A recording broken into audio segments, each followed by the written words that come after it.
Sheffield, a working-class city in the north of England. Your dad, Richard, is a crane operator. Your mom is a secretary at a law firm.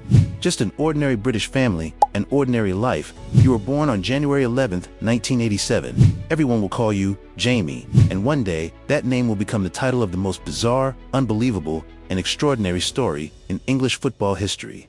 Your interest in football starts early, just like most kids. You grow up with a ball at your feet, but you need to convince your family. You tell your dad, "I want to be a footballer."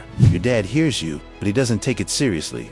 Like any sensible parent at the time, he says, "Finish your education, get a degree, then do whatever you want." But you think differently. A club picks you up at a young age, but then they let you go. They think you aren't good enough. You are too small and too skinny for your age, and your football talent doesn't show much promise yet. You are 16, you've dropped out of school. You don't want to be a burden to your family. There is only one choice: find a job and make some money. You get a job at a factory as a carbon fiber technician. What does the factory make? Materials for disabled vehicles. You get up early in the morning, you lift and lower heavy materials straight out of a hot oven hundreds of times a day. Your back is ruined, your feet swell up.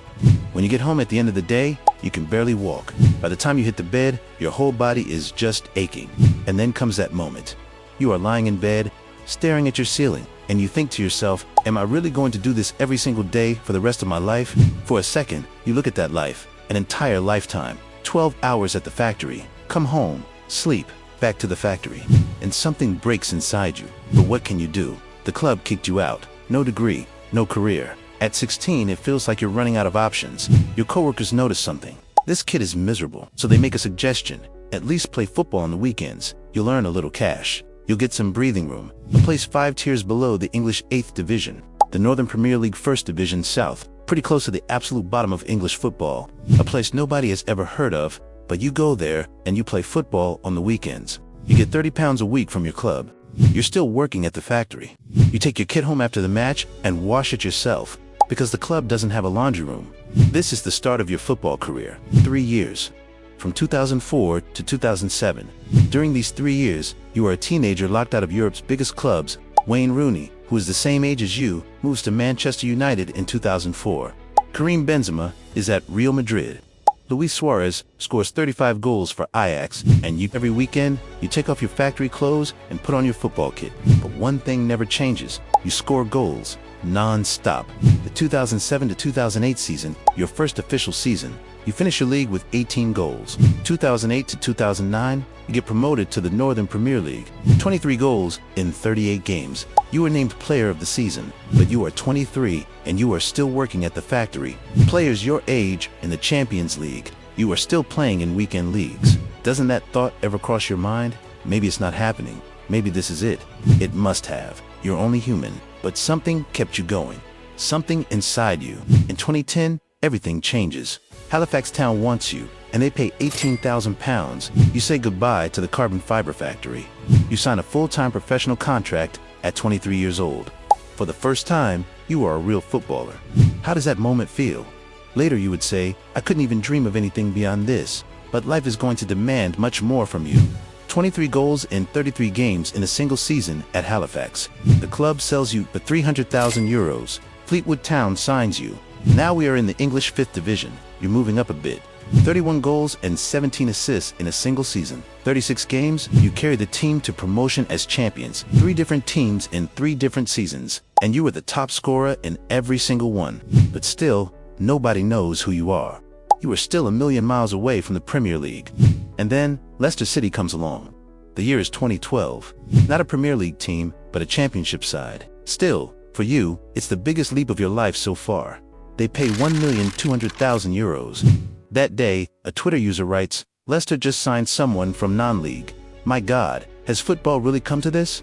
We laugh at that tweet now, but back then, that was the question on everyone's mind.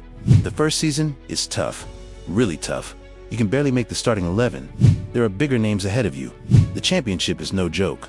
It's 1 tier below the Premier League, but the pace and intensity are insane. 2 seasons in the championship. You lose in the playoff semifinals, promotion slips away. But in the 3rd season, something shifts. 16 goals in 37 matches. Leicester becomes champion. You are going up to the Premier League. You are in the dressing room during the title celebration. Everyone around you is going wild. 2014-2015, the Premier League, the first season, an adjustment period, difficult moments, but you set foot there, quite literally at the peak of English football. And then comes 2015, 2016, and football history changes forever. Before that season starts, look at Leicester's squad. The management makes cheap but smart signings. N'Golo Kante, Riyad Mahrez, none of them are big names because the budget is tight. But there is something in this team, and that is belief. And that season, you and Mahrez have a magnificent run. Mahrez fights with creativity and elegance, and you run, non-stop, tearing through opponent defenses. Jose Mourinho looks at you after a match during that period and asks, do you ever breathe? Do you always run like this? Do you ever get tired? Between August 28th and November 28, 2015, you score in a staggering 11 consecutive Premier League matches. You break Ruud van Nistelrooy's record. That record still stands today. 24 goals that season, 5 assists. You are named Player of the Season. You make the Premier League Team of the Year, and Leicester City, for the first time in its 132-year history, becomes the Premier League champion. Hold on a second. Think about this. A factory worker, the guy who washed his own kit for £30 a week, the guy who spent 3 years playing in amateur leagues, making carbon fiber, ruining his back. That guy is named the best player of the season in the toughest league in England, and his team becomes champion. If this script was sent to a movie producer, they would reject it. Too exaggerated, unrealistic, the audience won't buy it. But you lived it. This is your life. So why couldn't you repeat this success? Kante left, Mahrez left, the team broke apart. The team spirit of that season was a one-time thing. It couldn't be replicated, but you were the only one who stayed. You said, this team stood by me during my tough times. I can't leave them now when things get tough. In the 2019 to 2020 season, you became the top scorer in the Premier League with 23 goals. You won the Golden Boot. At 32 years old, the man who was once told you're not young anymore became the league's top scorer at 32. Think about the way you score goals for a moment. Speed, pure, raw, superhuman speed. One of the fastest players in Premier League history. Mourinho says, to stop him, you need a very smart and highly focused defense. You might beat his speed, but you can't beat his mind. And then, there is your grit. Some players in the Premier League hate contact. They avoid physical battles. They prefer to play in clean, open spaces. But you run straight into the fight. You go to the World Cup, you wear the shirt in England's most important tournaments, from that factory in Sheffield to the grandest stage. Retirement is closing in, but you keep on playing. Because starting professional football late has an advantage. Your body is young. You didn't carry the physical toll of thousands of games in your early career, and that extended your playing life. And you decide to give back what you took from life. You set up a football academy for kids who lived your story, who lost hope, who were kicked out the door, because you know exactly how that feels. And you say, I was lucky. A door opened for me. I want to help others find that door too. Now, look back. From that kid in Sheffield, from the carbon fiber factory, from £30 a week and washing your own kit, from the 8th Division to the Premier League, from Player of the Season to a champion, from a factory worker to the Golden Boot. This story tells us one thing.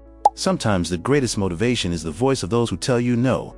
Sometimes the most powerful fuel is a door slammed right in your face. And sometimes that factory ceiling is what carries you to the championship of your life. Because you had to look at that ceiling and ask, is this it, forever? And the answer was no. If you liked the video, you can subscribe to the channel